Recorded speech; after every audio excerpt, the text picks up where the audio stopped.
Hello বন্ধুরা, সবাই কেমন আছো? আশা করছি সবাই ভালো আছে। আমিও ভালো আছি। নতুন একটা ব্লগ নিয়ে তোমাদের সামনে চলে আসলাম। দেখো, এখন সকাল 8:30 বাজে।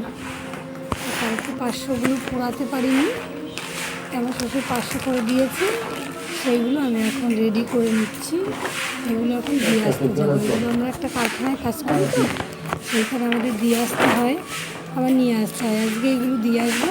এই যে ব্যাগটা বিক্রি হয়েছে, যা ওই ব্যাগটা কত ছিল? নিয়ে আসবো, আবার পরের দিন দিয়ে আসি। আমরা এইভাবেই কাজ করি, আর বাড়ি বসে এই কাজটাই করি। নিয়ে আসি, গিয়ে আবার দিয়ে আসতে হয়। প্রতিদিনের তো প্রতিদিন, আজকে যেটা আনবো কালকে দিয়ে আসতে হয়। ছেলে মেয়ে সামলে এই কাজ করি। কী করবো, আমরা তো আর হাইফাই মানুষ না।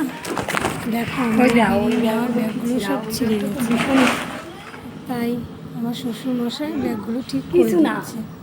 তোমরা সবাই একটু পাশে থেকো। Tata, bye bye.